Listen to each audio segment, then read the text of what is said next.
Mga kapatrol, kumpirmado na 100% ready na si Kai Sotto para pahirapan ang NBA All-Star sharpshooter na si Kristaps Porzingis ngayong Olympic Qualifying Tournament na kung saan according sa ating source ay ito talaga ang pinaghahandaan ni Kai at gugulatin niya ang buong mundo. Well, yan ang ating pag-uusapan in this video at ang napakaraming mga revelasyon sa plano ni Kai. Huwag rin kalimutan na panoorin ang video ito hanggang sa dulo dahil baka isa ang iyong comment sa aming babasahin, pero bago yan ay meron muna tayong pag-giveaway.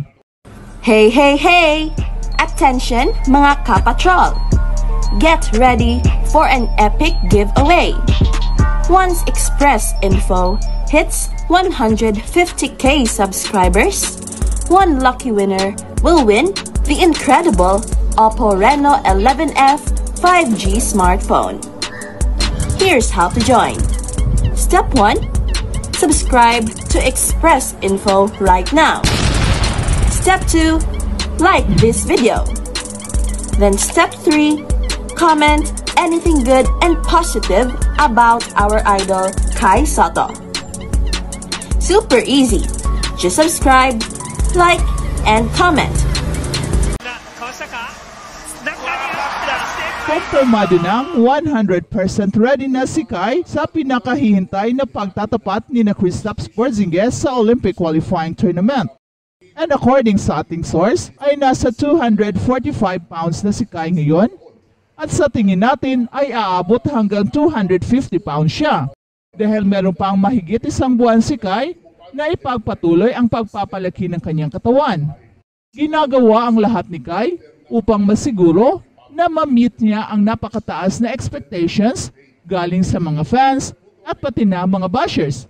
At ang hiling lamang ng kampo ni Kai ay sana suportahan natin siya dahil ang ginagawa niya ay hindi lang para sa kanya, kundi dala rin naman ni Kai ang ating bansa. Kai Sotto versus Kristaps Porzingis matchup will happen on July 4, and this matchup will let the NBA scouts see that Kai Sotto is ready for the NBA. He will use his dunks and alley-oops against Kristaps Porzingis during the game when Scottie Thompson throws the love for Kai to a dunk. Kristaps Porzingis is a top-tier big man that plays for Boston Celtics, so this won't be an easy challenge. It would really a hard challenge for Kai. Because Kristaps Porzingis is an NBA player with 1 All-Star appearances, and getting an All-Star is not easy. Ito ang tamang panahon upang gugulatin ni Kai ang buong mundo.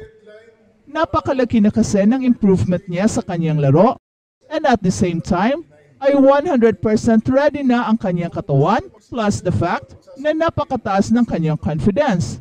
Ay sigurado na hindi napapayag si Kai na tawaging panungkit o idikit sa kanya ang katagang ginulay ang munggo. Ito na ang panahon ng ginulat ang mundo.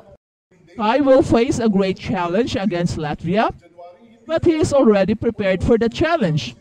He is currently training with his strength and conditioning coach, Melantin, and Kai will prove his doubters wrong.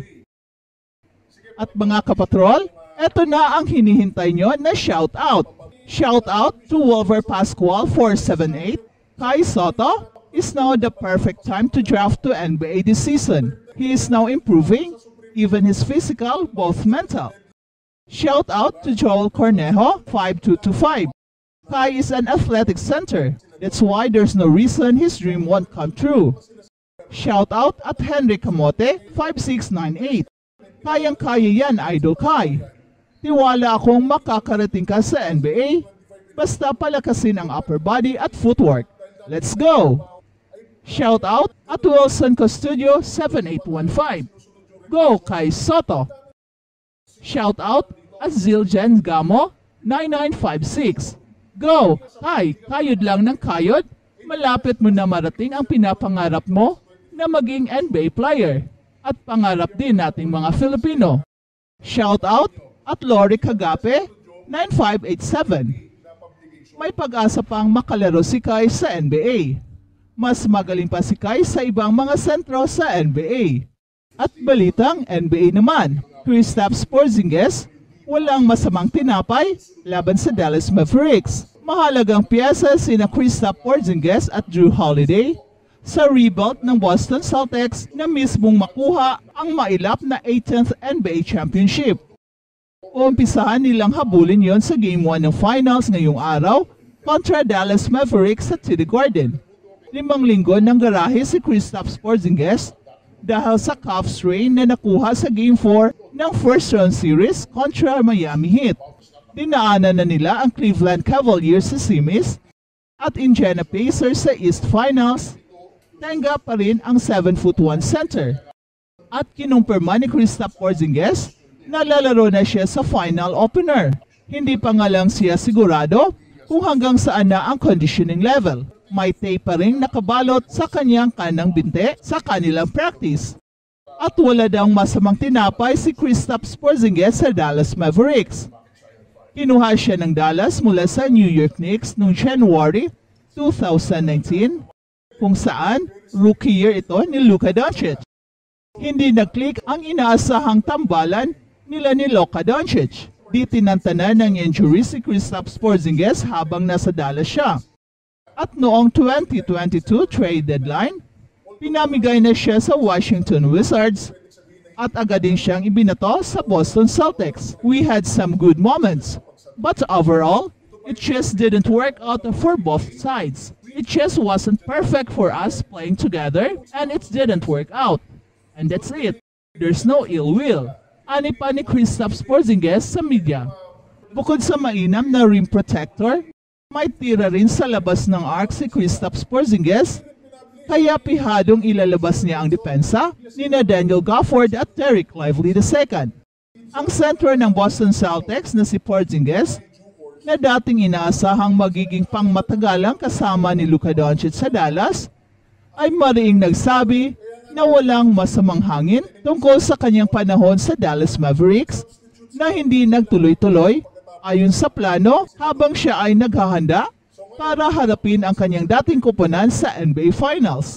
Ang Dallas Mavericks ay gumawa ng isang malaking trade upang makuha itong si Kristaps Porzingis mula sa New York Knicks noong January 2019 sa kalagitnaan ng unang season ni Luka Doncic sa NBA.